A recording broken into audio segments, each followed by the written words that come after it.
5, 4, 3, 2.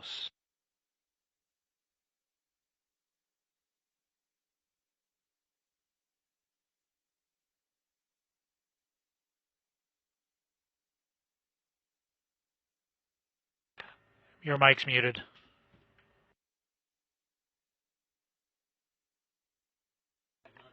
Check your belt pack. Mic's muted.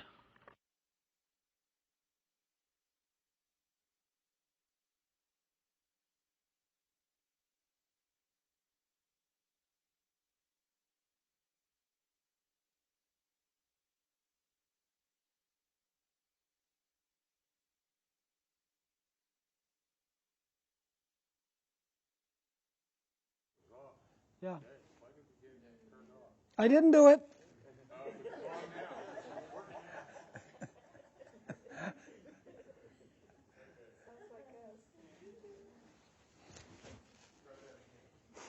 All right, now.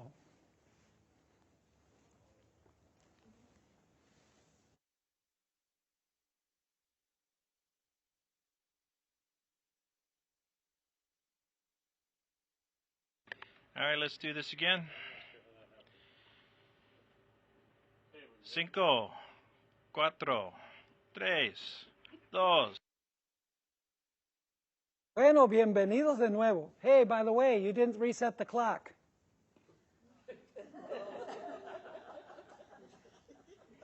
You just got to keep going. We would do it. No, you got to reset it at 56:56. Law of Medes and Persians.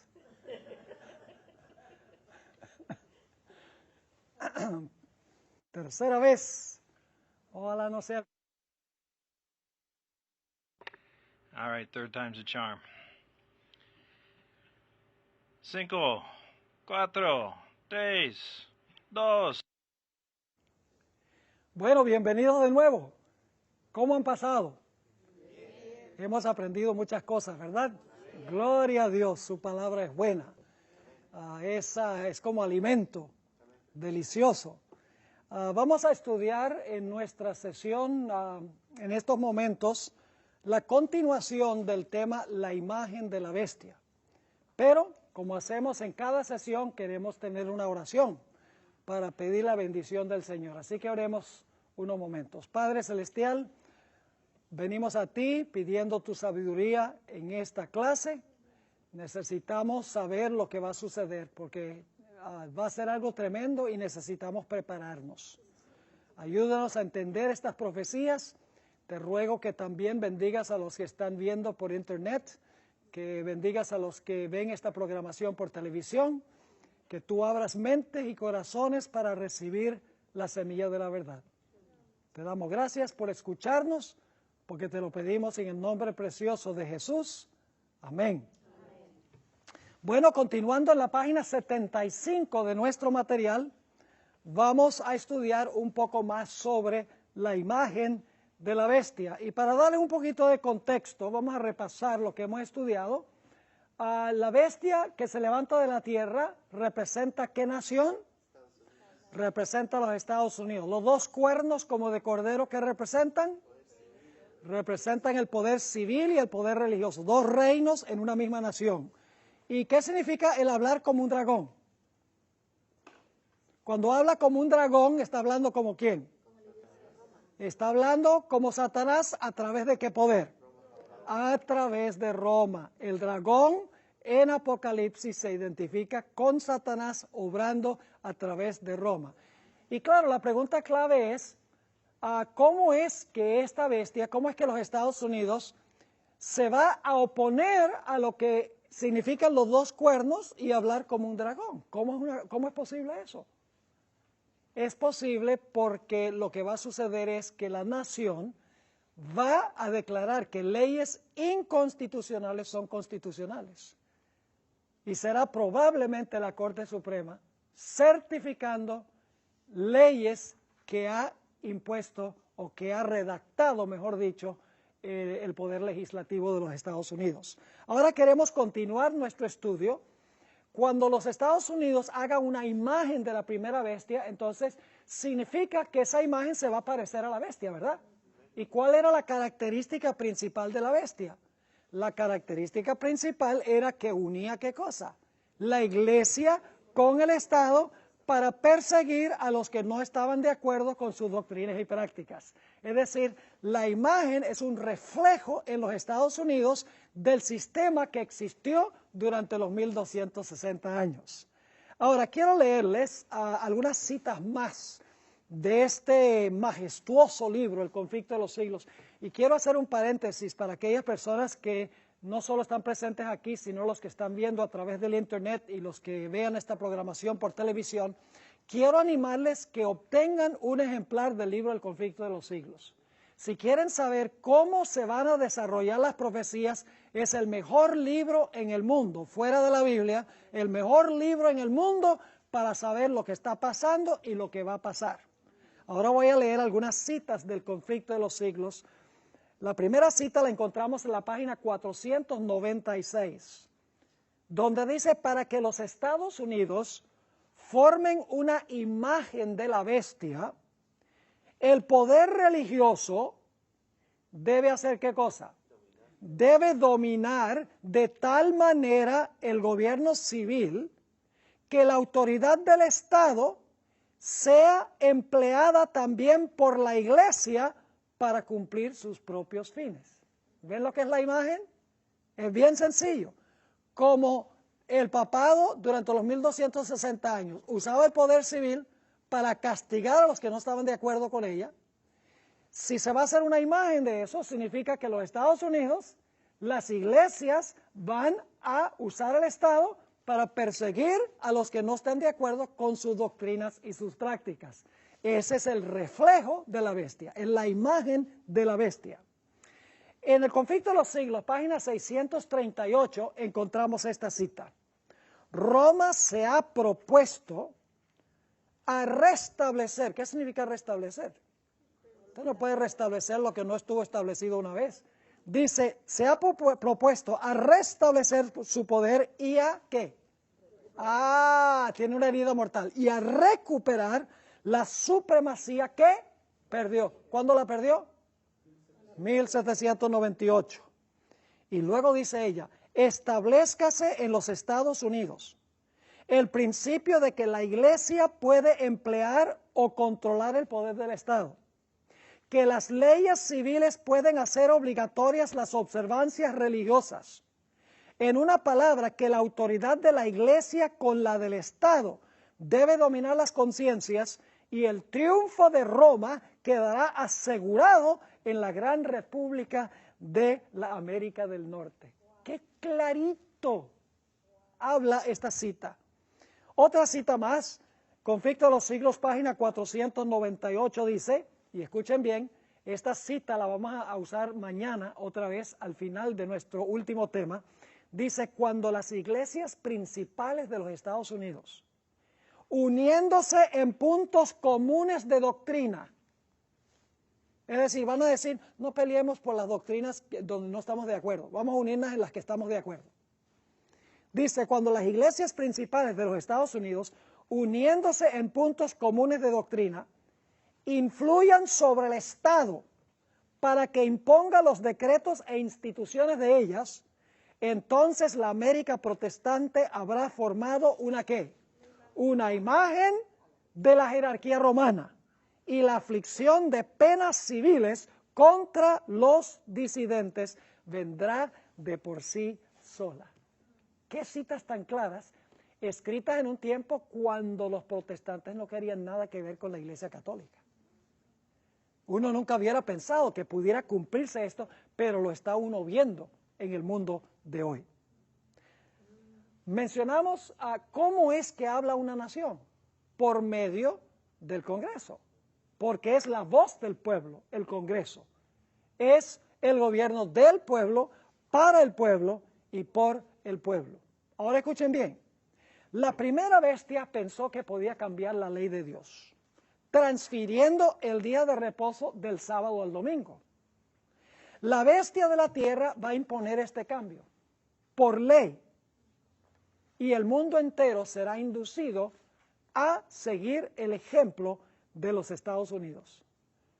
Y claro, la gente se pregunta, ¿cómo sucederá esto si la reputación de los Estados Unidos es tan mala en el mundo?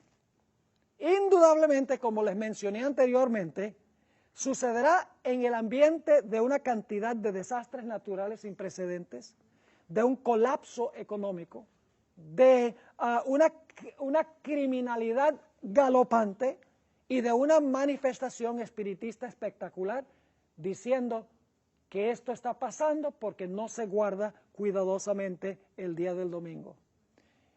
En el conflicto de los siglos, inclusive, dice Elena White, que se usará el mismo argumento que usó Caifás ante el Sanedrín.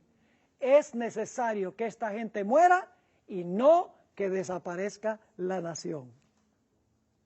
Lo que parece ser patriótico y cristiano va a ser exactamente lo contrario. Va a ser anticristiano porque va a unir lo que Cristo separó. Y va a ser antipatriótico porque va a ir en contra de lo que establecieron los fundadores de la patria. Y como resultado, la apostasía nacional llevará finalmente a la ruina nacional. ¿Y ustedes pensarán que esto va a pasar solo en los Estados Unidos? No. Dice en Testimonios para la Iglesia, tomo 6, página 18, al unirse los Estados Unidos, la tierra de la libertad con el papado, para oprimir las conciencias y para obligar a todos que honraren el falso sábado, la gente de todo país del globo será inducido a seguir su ejemplo. Será una ley global eventualmente, primero en los Estados Unidos, pero luego todas las naciones serán inducidas a seguir el ejemplo de los Estados Unidos. Ahora, me preocupa que en años recientes hay un creciente ecumenismo eclesiástico. Hay como una intimidad creciente entre las iglesias protestantes de los Estados Unidos y la Iglesia Católica. Uno de los factores que han llevado a los protestantes a acercarse más a los católicos es que han luchado. ¿Ah? Sorry, we have to restart. What happened?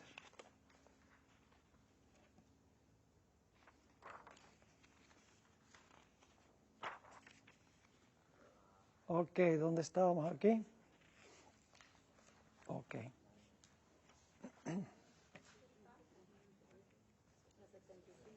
La 75, sí.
I think we're ready.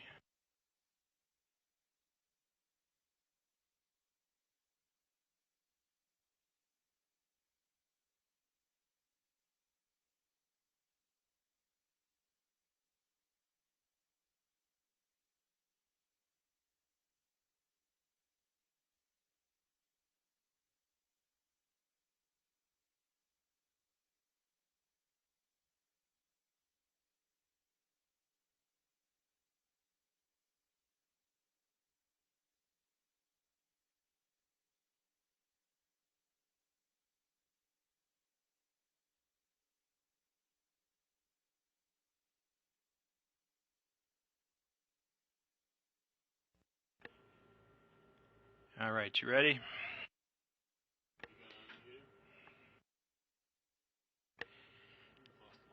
5, 4, 3, 2. Bueno, bienvenidos de nuevo. Es bueno verles. ¿Pasaron hoy un buen día? Gracias a Dios que pasamos un buen día. Damos gracias al Señor por su palabra, ¿verdad que sí? La palabra profética más segura. Queremos continuar nuestro estudio sobre la imagen de la bestia. Vamos a orar y luego hacemos un corto repaso y entramos entonces en territorio nuevo. Oremos. Nuestro Padre y nuestro Dios, qué privilegio llamarte Padre. Te preocupas por nuestro bienestar. Te preocupas por nosotros saber lo que va a ocurrir muy pronto en este mundo, para que podamos prepararnos. Te pido, Señor, que al estudiar este tema sobre la imagen de la bestia, tu Santo Espíritu nos acompañe por medio del ministerio de tus santos ángeles. Necesitamos tu sabiduría. Te ruego, Señor, que tú bendigas no solo a los que estamos reunidos aquí, sino también que bendigas a los que están viendo esta transmisión por internet y los que ven esta programación por televisión. Abre mentes y corazones para que estemos dispuestos de recibir y practicar lo que nos enseñes. Te damos gracias por escucharnos, porque te lo pedimos en el nombre precioso de tu Hijo Cristo Jesús. Amén. Bueno, vamos a repasar lo que hemos estudiado hasta ahora. ¿Les parece? Tenemos una bestia que se levanta de la tierra. ¿Qué representa la bestia que se levanta de la tierra? Representa los Estados Unidos. Y esa bestia tiene dos cuernos como de cordero. ¿Qué representan los dos cuernos como de cordero? Representan dos reinos. ¿Cuáles son esos reinos? La iglesia y el Estado o el poder civil. ¿Correcto? Ahora, ¿son esos los mismos dos reinos que reconoció Jesús? Sí, son principios divinos. Ahora yo pregunto, ¿qué significa el hecho de que esta bestia va a hablar como un dragón? ¿Qué representa el dragón? El dragón es Satanás, pero Satanás obrando a través de ¿qué? A través de Roma. Es decir, que esta nación, aunque cree en los dos reinos y enseña que cree en los dos reinos que enseñó Jesús, el reino civil y el reino religioso, separados uno al otro, va a terminar hablando como Roma papal. Porque en realidad vimos que todo lo que hace esta segunda bestia es para complacer a la primera bestia. Impone la marca de la primera bestia, hace una imagen de la primera bestia, manda a todos a adorar a la primera bestia, todo lo hace en presencia de la primera bestia, es decir, es portavoz de la bestia que se levantó del mar, es portavoz del poder papal. Ahora, ¿qué es la imagen de la bestia? Bueno, lo que tenemos que saber es quién es la bestia y cuáles son las características de la bestia, porque una imagen es un reflejo o una copia. Entonces, si sabemos cómo era la bestia y quién es la bestia, vamos a saber entonces cuál es el reflejo o cuál es la imagen. La bestia representa el poder papal. ¿Y qué caracterizaba al poder papal durante los 1260 años? La característica principal es que unía, ¿qué cosa? La iglesia con el Estado para perseguir a los que no estaban de acuerdo con sus enseñanzas y prácticas. La imagen va a ser un reflejo de eso en los Estados Unidos. Debe ser que se va a unir la iglesia y el Estado para imponer sus prácticas y sus doctrinas, y cualquiera que no esté de acuerdo sufrirá, ¿qué cosa? Persecución. Ahora, quiero leerles algunas citas muy interesantes del libro El conflicto de los siglos. Y debo decirles que este libro es importantísimo para esta época de la historia. Los que estamos aquí y aquellas personas que ven por el internet y por televisión, quiero animarles que se consigan un ejemplar del conflicto de los siglos. Si no lo han leído antes, léanlo. Y si lo han leído antes, léanlo de nuevo. Porque no hay un libro en el mundo, fuera de la Biblia, que presente tan claramente cómo se van a desencadenar los eventos finales que el libro El conflicto de los siglos. Es un clásico, es una obra maestra sobre las profecías. Ahora voy a leerles algunas citas de este libro sobre lo que es la imagen de la bestia y qué papel va a jugar los Estados Unidos en hacer la imagen de la bestia. La primera cita está en el Conflicto de los Siglos, página 496. Dice, para que los Estados Unidos formen una imagen de la bestia, el poder religioso debe dominar de tal manera el gobierno civil que la autoridad del Estado sea empleada también por la iglesia para cumplir sus propios fines. La iglesia usando la espada del poder civil. Ahora, en otra cita que encontramos en el Conflicto de los Siglos, página 638, dice lo siguiente: Roma se ha propuesto a restablecer. ¿Qué significa restablecer? Usted no puede restablecer lo que no estuvo establecido una vez. Quiere decir que este poder tiene una herida mortal, ¿verdad que sí? Dice, Roma se ha propuesto a restablecer su poder y ahora fíjense, ¿a qué? A recuperar la supremacía que perdió. ¿Cuándo la perdió? En 1798. ¿Recuerdan que Malaquías Martín mismo lo dijo, que por 200 años ha estado inactivo por lo que pasó en la Revolución Francesa? Ahora fíjense lo que sigue diciendo. Establezcase en los Estados Unidos el principio de que la iglesia puede emplear o controlar el poder del Estado, que las leyes civiles pueden hacer obligatorias las observancias religiosas. En una palabra, que la autoridad de la iglesia con la del Estado debe dominar las conciencias y el triunfo de Roma quedará asegurado en la gran República de América del Norte. ¿El triunfo de quién quedará asegurado? El de Roma. Es decir, este país va a seguir en los pasos de Roma. Por eso va a hablar como un dragón, va a hablar como Roma. Ahora fíjense otra cita, Conflicto de los Siglos, página 498. Aquí habla del papel que van a jugar las iglesias principales. Y fíjense que ella está escribiendo esto hace más de 120 años, cuando el protestantismo no quería relaciones con el papado, no quería relaciones con la iglesia católica. Pero ella predijo que las iglesias protestantes iban a querer unirse con la iglesia católica. Y mañana, en la última sesión, les voy a compartir hoy cómo se está cumpliendo esto que ella escribió hace 120 años.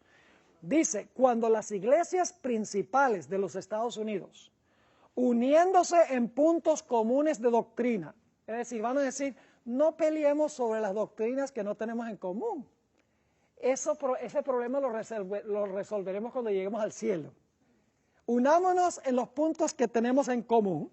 Sigue diciendo, cuando las iglesias principales de los Estados Unidos, uniéndose en puntos comunes de doctrina, influyan sobre el Estado para que imponga los decretos e instituciones de ellas, entonces la América protestante habrá formado una imagen de la jerarquía romana y la aflicción o la inflicción de penas civiles contra los disidentes vendrá de por sí sola. Ahora, ¿cómo es que habla una nación? Una nación que es república, que es los Estados Unidos, habla por medio de sus representantes en el Congreso, a través de sus legisladores y de sus senadores. Esto es lo que va a pasar. La primera bestia, el poder papal, durante los 1260 años, procuró cambiar la ley de Dios. ¿Cuándo instituyó el domingo en lugar del sábado? En los Estados Unidos de América, los legisladores van a hacer leyes que impongan ese cambio que se hizo durante los 1260 años. Es decir, en los Estados Unidos de Norteamérica se va a imponer una ley de observancia del domingo, de esa manera honrando al poder que dijo que cambió el día. Porque si el protestantismo dice, vamos a imponer el domingo como día de reposo, y el papado fue el que cambió el día de reposo del sábado al domingo, entonces los Estados Unidos está honrando al poder que lo cambió. Eso también está involucrado en la imagen. ¿Y saben lo que va a pasar? Algunos dicen, esto nunca puede pasar en los Estados Unidos, la reputación de los Estados Unidos en el mundo está por el suelo. Esto va a suceder en medio de grandes desastres mundiales, en medio de un colapso económico, en medio de desastres naturales sin precedentes, en medio de una criminalidad galopante, en medio de apariciones espiritistas, dando mensajes de que las cosas andan de mal en peor porque no se está imponiendo, no se está guardando el domingo como día de reposo. Sucederá lo mismo que sucedió con el Sanedrín. ¿Ustedes recuerdan lo que pasó? Elena White dice en El conflicto de los siglos que se usará el mismo argumento que usó Caifás, donde dijo, es necesario que este hombre muera y no que la nación se desvanezca o desaparezca. Además de eso, parecerá algo patriótico y algo cristiano. Pero de patriótico ni de cristiano tiene nada. Porque, en primer lugar, no es patriótico porque va en contra de los principios fundamentales de los fundadores de la nación. Y no es cristiano porque está uniendo lo que Jesús separó. Así que no es cristiano, sino anticristiano. No es patriótico, sino antipatriótico. Y la apostasía nacional finalmente llevará a la ruina nacional, como pasó con el pueblo de Israel. Pensaron que aliándose con los romanos iban a acabar con Jesús. Y luego los romanos, que se dejaron usar por la iglesia, volvieron y destruyeron a la nación judía. Lo mismo va a suceder de nuevo. Elena White predijo con osadía, y esto se encuentra en Testimonios para la Iglesia, tomo 6, página 18, dice, al unirse los Estados Unidos, la tierra de la libertad, con el papado para oprimir las conciencias y para obligar a todos que honren el falso sábado, la gente de todo país del globo será inducido a seguir su ejemplo. La ley dominical nacional llegará a ser una ley dominical universal o una ley dominical global. Ahora, una cosa que me preocupa es que en años recientes ha habido una creciente intimidad entre las iglesias protestantes y la iglesia católica. Hay muchos factores, yo escribí un documento de 50 páginas sobre todos los factores políticos, sociales, etcétera, que han llevado a este acercamiento entre los protestantes y los católicos. Algunos de los factores principales son que el catolicismo y el protestantismo han peleado por causas comunes. Por ejemplo, ambos han peleado en contra de males sociales que hay. Ambos se han levantado para luchar contra el aborto, para exaltar el matrimonio tradicional, para luchar en contra de la pobreza. Se han unido para elegir candidatos que ellos creen que van a levantar la moral del país, para elegir jueces que ellos creen que son jueces que pueden favorecer la agenda que tienen las iglesias.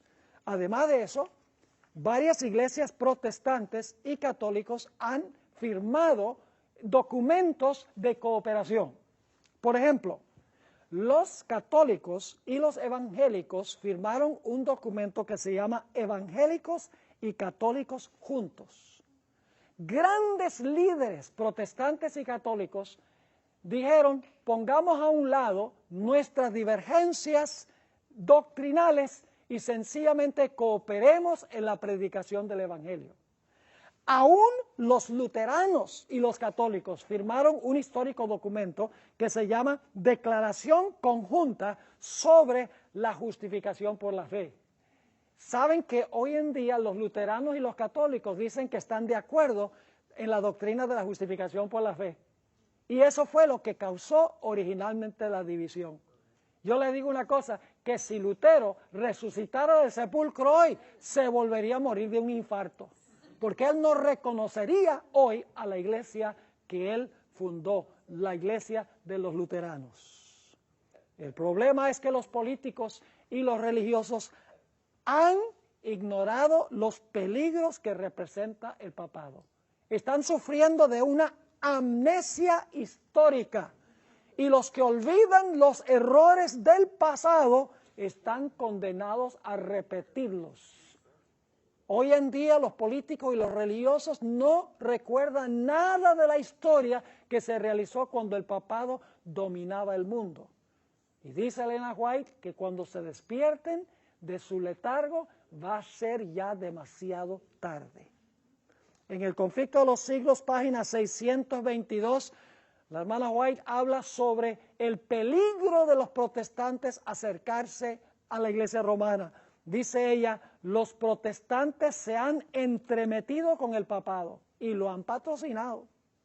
Han hecho transigencias y concesiones que sorprenden a los mismos papistas y les resultan incomprensibles. La Iglesia Católica dice, no podemos creer que los protestantes estén haciendo estas concesiones. Sigue diciendo, los hombres cierran sus ojos ante el verdadero carácter del romanismo, ante los peligros que hay que temer de su supremacía. Hay necesidad, y esto nos incumbe a nosotros, y por eso estamos haciendo esta serie también. Dice, hay necesidad de despertar al pueblo para hacerle rechazar los avances de este enemigo peligrosísimo de la libertad civil y religiosa. Ahí están los dos reinos, ¿verdad que sí? ¿Qué clase de enemigo es este? Un enemigo no peligroso, peligrosísimo de la libertad civil y religiosa. Y el mundo ni se da cuenta. La gente sencillamente dice, ay, Francisco I dice, ¿quién soy yo para juzgar a los homosexuales? Inclusive recientemente dijo, bueno, si viniera un marciano con oreja bien larga y con la nariz bien larga y pidiera que se le bautizara en la Iglesia Católica, pues yo lo bautizaría. Porque hoy en día hay que incluir a todo el mundo.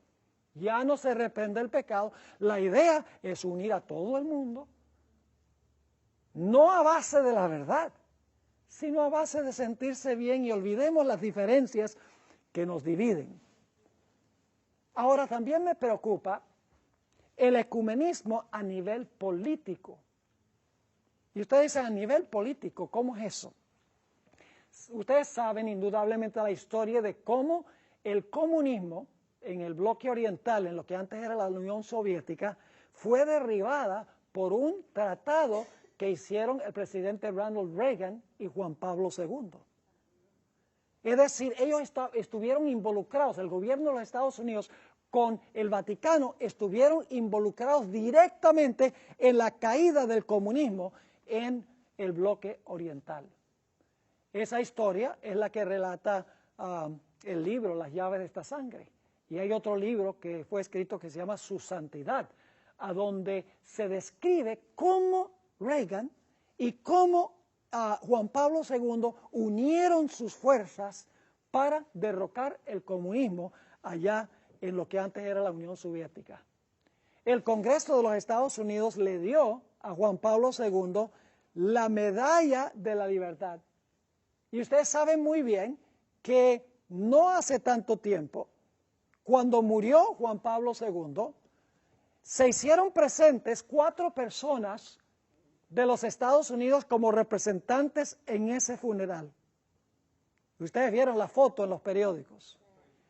3 presidentes de los Estados Unidos, la esposa de un presidente y la secretaria de Estado, arrodillados delante del féretro de Juan Pablo II.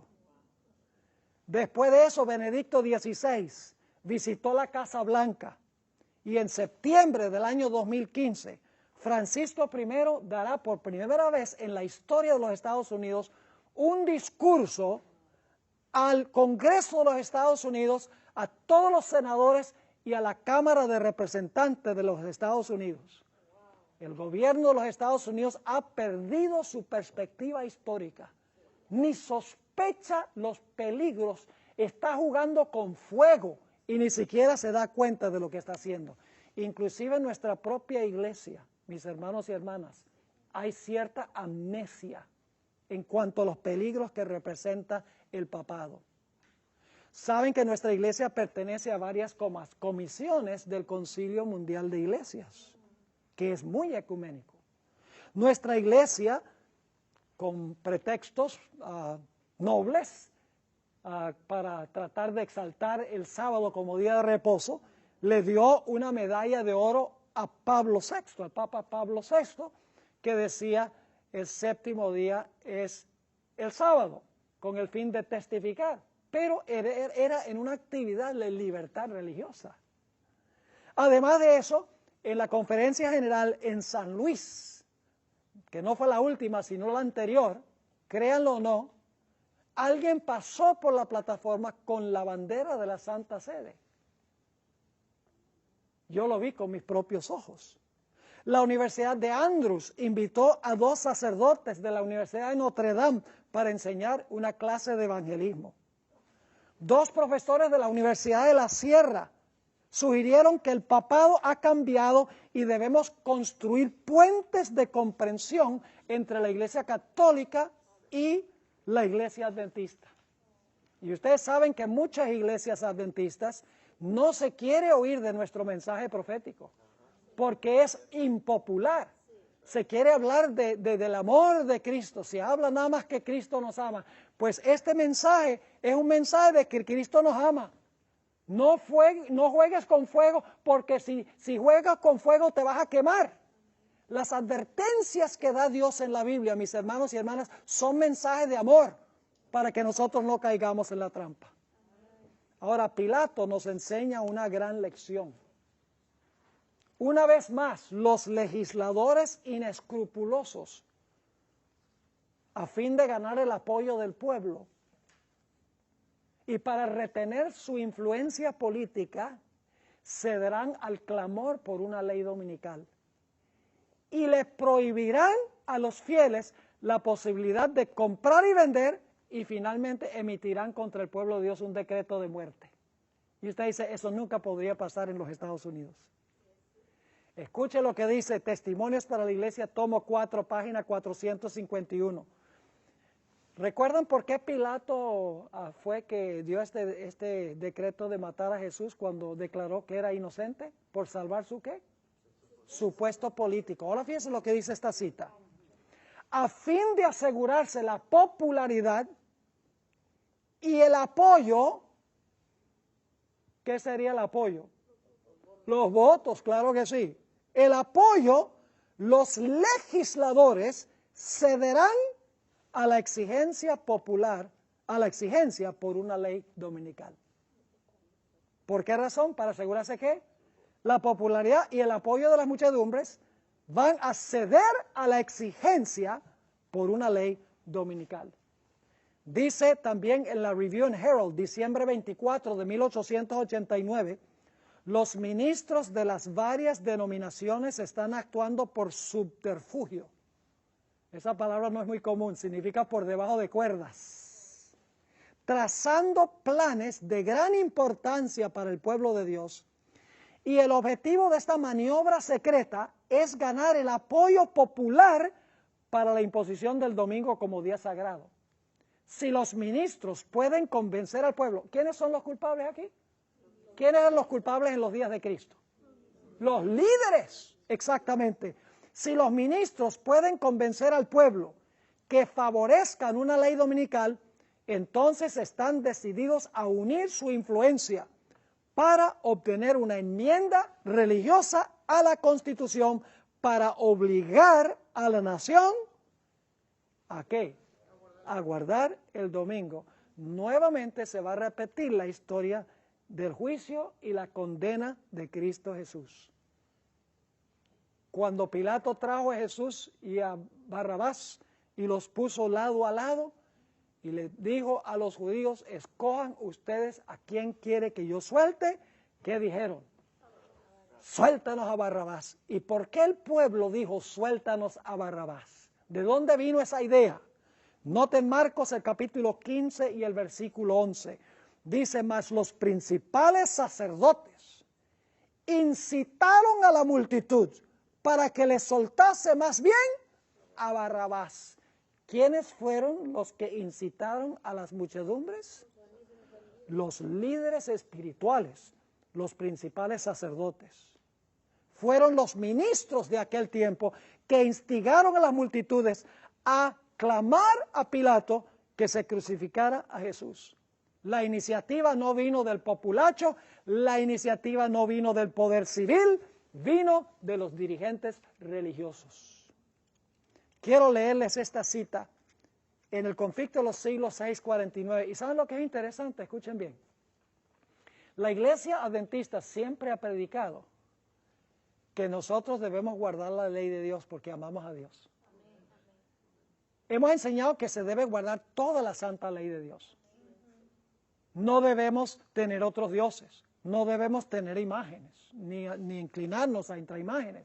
Debemos respetar el nombre de Dios, debemos guardar su santo día. Hemos predicado que la ley está vigente y que Dios quiere que guardemos la ley por amor a Jesús. Jesús dijo, si me amáis, guardad mis mandamientos. Pero saben que algún día el mundo religioso va a acusar a la iglesia adventista de hablar en contra de la ley y el orden y de causar los problemas sociales. Fíjense lo que dice esta cita tan interesante, El conflicto de los siglos, página 649. Dice, los que honran el sábado de la Biblia serán denunciados como enemigos de la ley y el orden, como quebrantadores de las restricciones morales de la sociedad. ¿Cómo qué?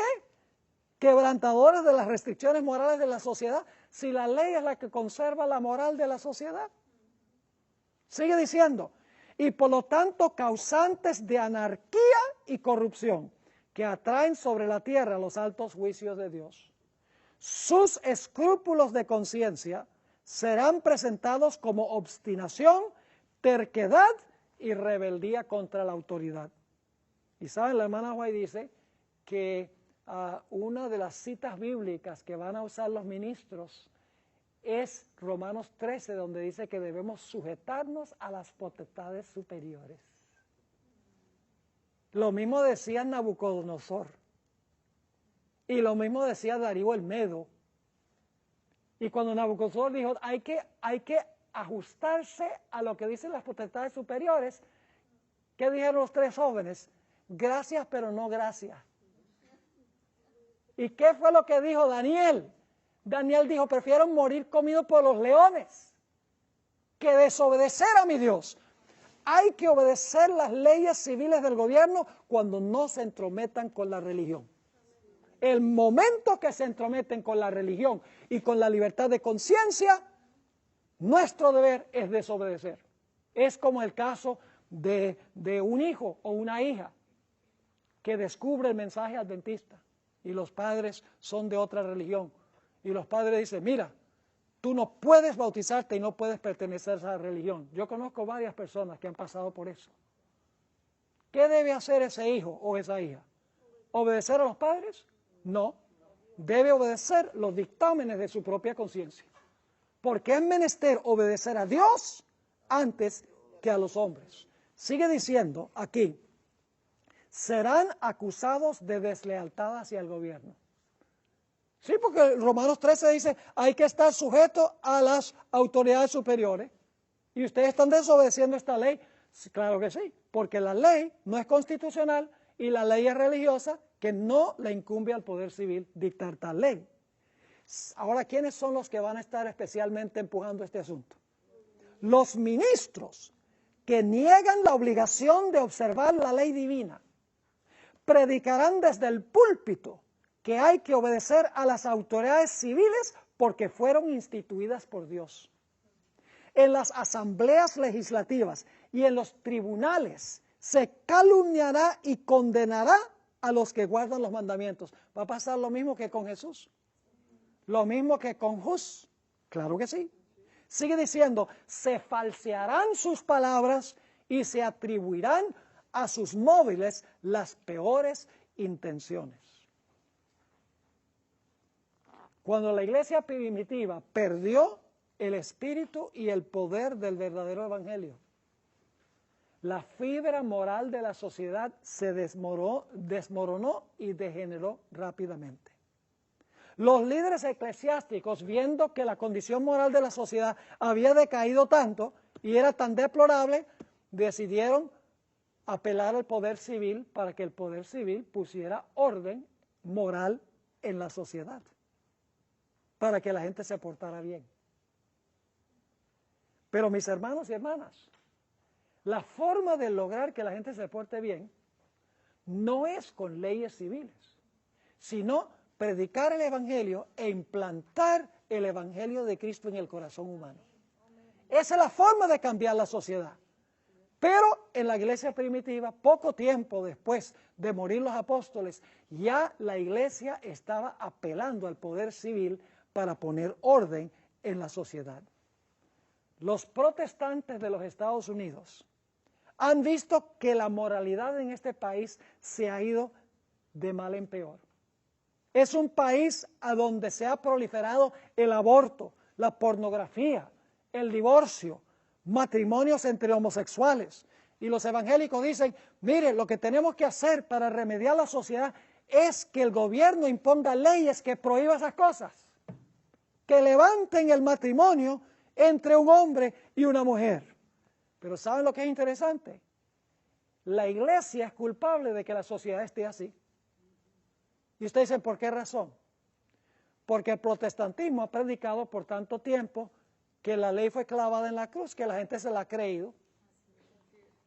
Sí, no hay que guardar la ley, estamos bajo la gracia, y predican eso, y entonces la gente dice, no importa cómo yo viva, porque estoy bajo la gracia.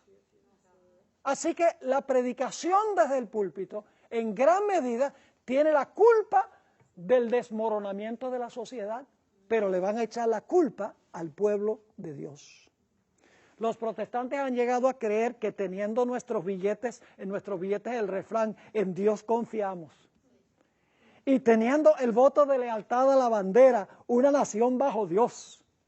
Y que instituyendo la oración al comienzo de la escuela del día de la escuela pública, o exhibiendo los 10 mandamientos en los tribunales, o poniendo exhibiciones navideñas en propiedad pública, o imponiendo una enmienda constitucional contra el aborto y el matrimonio homosexual, que ahí se van a resolver esos problemas en la sociedad.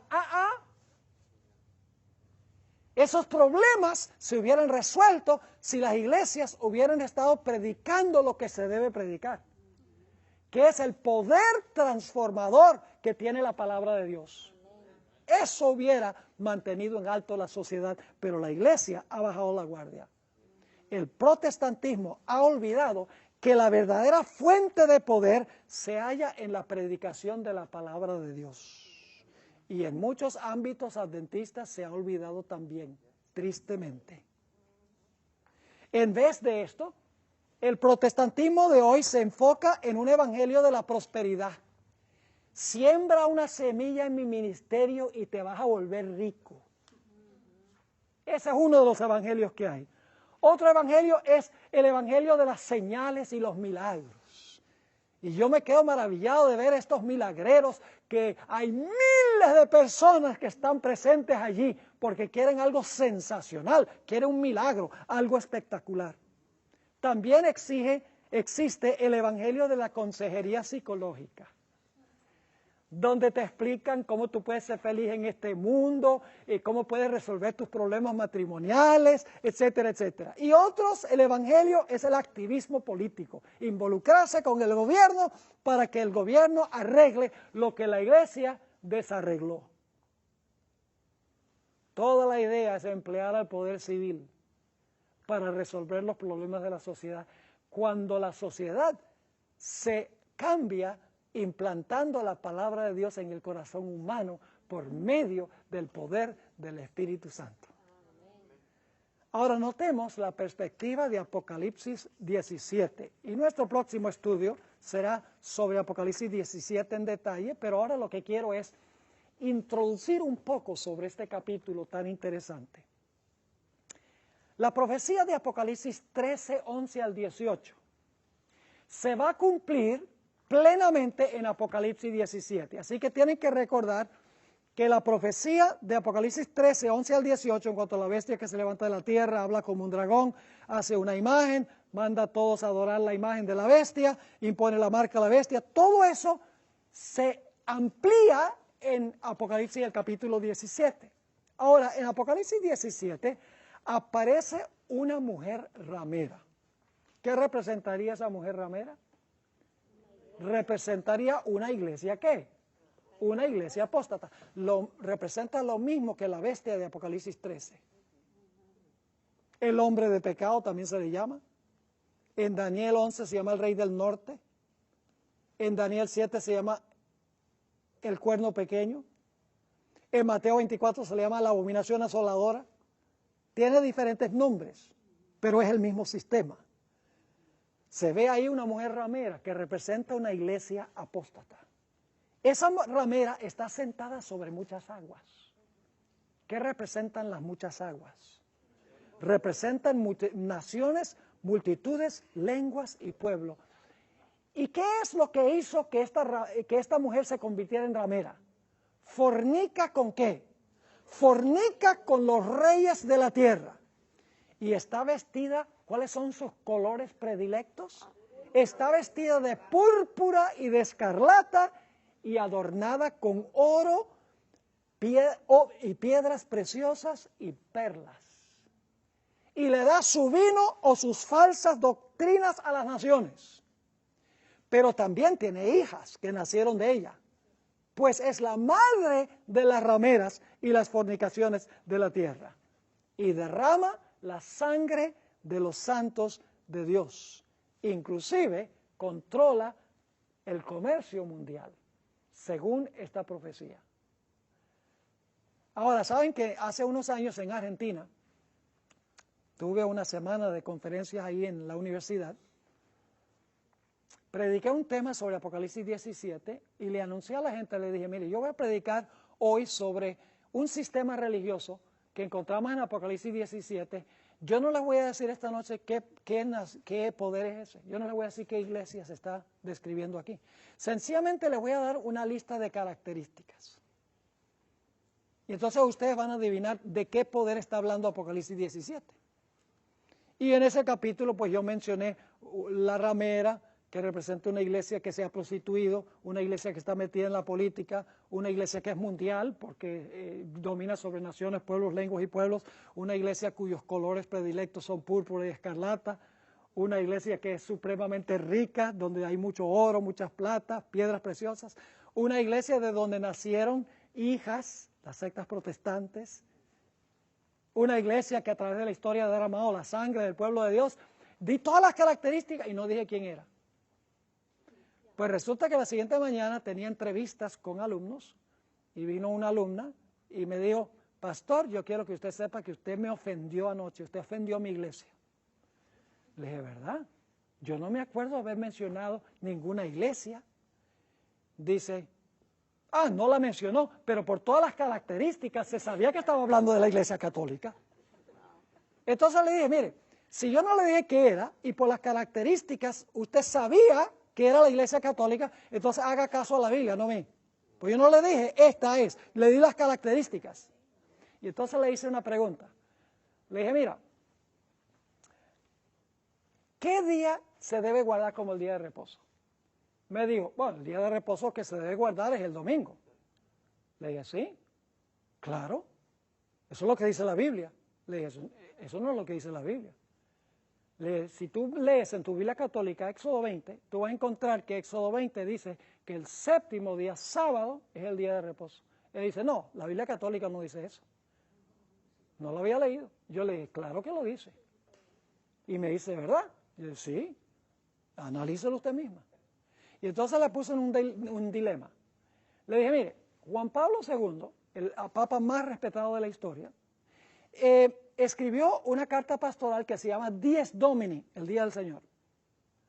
Y ahí él dice que el día que hay que guardar es el domingo, pero la Biblia católica dice que es el sábado. Entonces, ¿a quién usted le cree? ¿A la Biblia católica o al Papa? Por unos momentos hubo un silencio rotundo. ¿Y sabe lo que me dijo? Me dijo, no, yo no entiendo esto, yo voy a hablar con mi obispo. Y la miré y le dije, hable con su obispo, pero ya le voy a decir lo que el obispo le va a decir. Y es que la Iglesia Católica tiene el derecho de cambiar la ley de Dios, de cambiar el día de reposo del sábado al domingo. ¿Qué hombre, qué sistema en el mundo tiene derecho de cambiar un mandamiento que Dios escribió con su propio dedo? Oramos, la mujer se fue, no sé qué fue lo que pasó. Espero que algún día pueda encontrármela en el reino. Pero escuchen bien, Le di las características que acabo de mencionar y ella inmediatamente identificó este sistema apóstata como el papado. De esta manera es como la iglesia, el Estado, los comerciantes, los protestantes y las muchedumbres se van a unir para establecer un nuevo orden mundial. Por un corto tiempo, todo va a andar más o menos bien. Pero luego, algo va a suceder. Los líderes políticos del mundo y las muchedumbres se van a despertar de su letargo y se van a dar cuenta que han sido engañados por los líderes religiosos. Terrible será ese momento. Será como otra revolución francesa, pero no en Francia, sino a nivel global. Quiero leer la cita que da el Espíritu de Profecía en el conflicto de los siglos 713 y 14, pero antes de eso quiero dar la base bíblica. Apocalipsis 17, 16. Apocalipsis 17 y 16 habla de ese momento. Ustedes leen Apocalipsis 17 y dice, la ramera está contenta y los reyes están fornicando con ella y los comerciantes están bien y las muchedumbres se dejan dominar y todo anda bien. Pero algo va a pasar. Dice en el versículo 16, y aborrecerán a la ramera y la dejarán desolada. Estos son los mismos reyes con que fornicaba. Y la dejarán desolada y desnuda y devorarán sus carnes y ¿qué? Y la quemarán con fuego. Esa es una forma de decir que van a estar bien bravos. Ahora fíjense, aquí viene la cita que amplía este versículo. Los hombres ven que fueron engañados. Esto es bajo la sexta plaga de Apocalipsis. Ya la puerta de la gracia se ha cerrado. Ahora viene una oscuridad tenebrosa sobre la tierra y de pronto los impíos se dan cuenta de que han sido engañados por sus líderes espirituales. Dice, los hombres ven que fueron engañados. Se acusan unos a otros de haberse arrastrado mutuamente a la destrucción. Pero todos concuerdan para abrumar a los ministros con la más amarga condenación. Es cosa seria ser un pastor y tener este libro. No es una cosa pequeña. ¡Ay de los pastores que no estén predicando este libro! Sigue diciendo, los pastores infieles profetizaron cosas lisonjeras. Indujeron a sus oyentes a menospreciar la ley de Dios y a perseguir a los que querían santificarla. Ahora, en su desesperación, estos maestros confiesan ante el mundo su obra de engaño. Las multitudes se llenan de furor. Antes querían matar al pueblo de Dios. Ahora el enfoque es distinto. Las multitudes se llenan de furor. Estamos perdidos, exclaman, y vosotros sois causa de nuestra perdición. Y se vuelven contra los falsos pastores.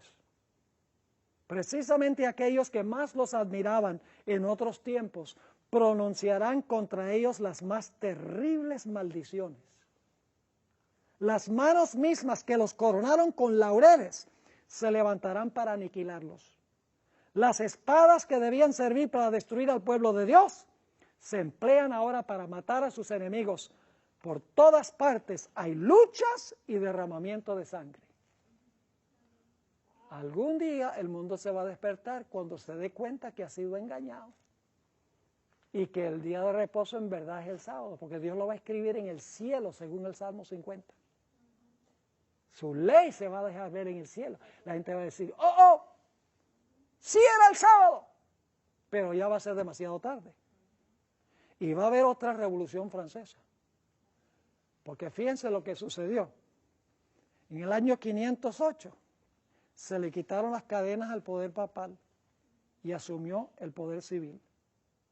1798 le volvieron a poner las esposas porque el poder civil le retiró su apoyo. Cuando los Estados Unidos impongan la ley dominical por instigación del papado unido con los protestantes, se le cayeron las cadenas. Pero las cadenas serán puestas de nuevo cuando las naciones del mundo se den cuenta que han sido engañados. Los poderes civiles le retirarán su apoyo. y la harán desolada y desnuda, y comerán sus carnes y las quemarán con fuego. Una descripción de cómo se trataba a las rameras en los tiempos bíblicos. La historia de Esther nos ayuda a entender un poco más este momento crucial de la historia. En la historia de Esther se nos informa que el gobernante civil, ¿cómo se llamaba? Asuero, dio un decreto de que todos debían inclinarse y hacer reverencia a Amán. Cuando Mardoqueo rehusó hacer esto, Amán se llenó de ira, a tal grado que persuadió al rey, escuche bien, persuadió al rey que diera un decreto de muerte en contra de Mardoqueo y de todos los judíos. Y fue por instigación de la esposa de Amán que Amán obró para que se realizara esto. Y la esposa le dijo, mira, haz una horca para ahorcar a Mardoqueo, para que te deshagas de este que no quiere obedecer la ley del rey de inclinarse ante ti. Ahora quiero que noten la ley que proclamó el rey Asuero. Dice aquí en Esther 3, 8 y 9, y dijo Amán al rey Asuero, hay un pueblo esparcido y dividido entre los pueblos en todas las provincias de tu reino. Y ahora, ¿cuál es el problema según dice Amán al rey Asuero? Dice sus ¿qué?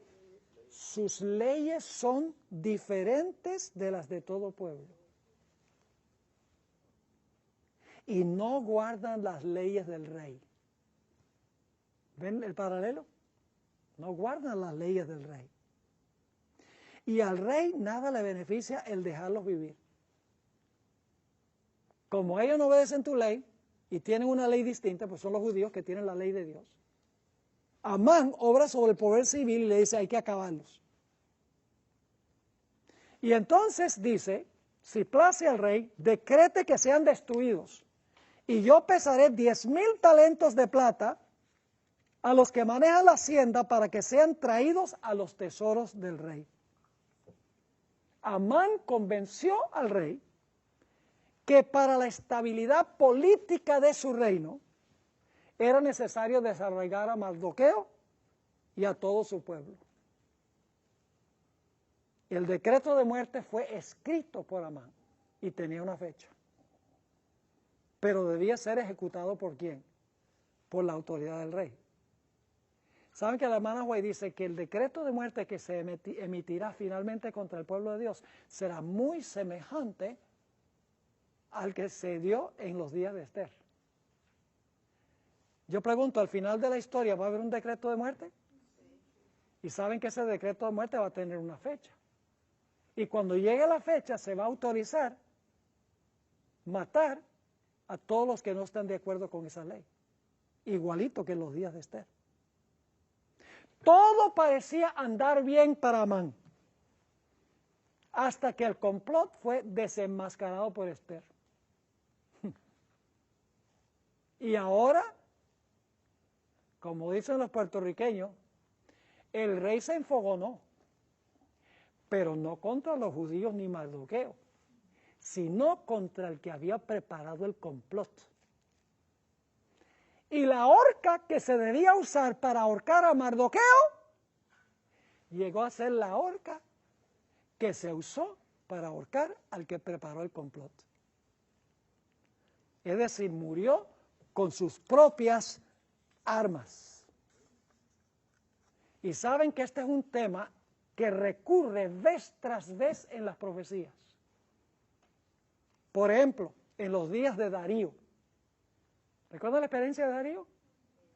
¿Quiénes fueron los que convencieron a Darío que hiciera esta ley que nadie podía orar a otro Dios por un periodo de 30 días? Los asesores espirituales,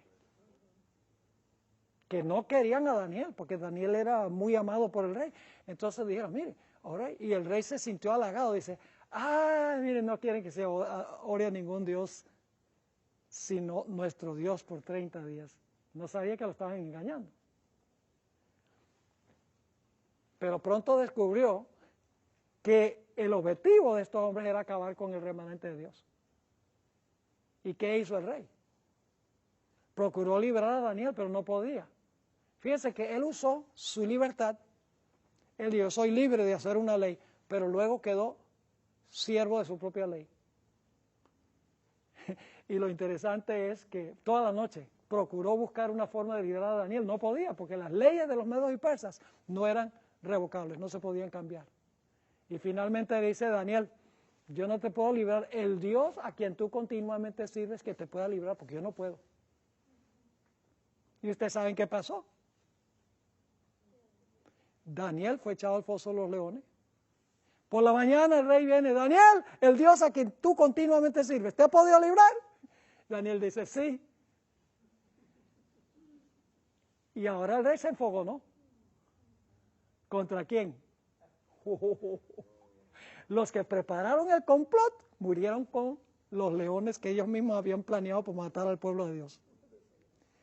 Las espadas que se deben usar contra el pueblo de Dios en el tiempo de fin se van a usar para eliminar a los que prepararon el complot contra el pueblo de Dios.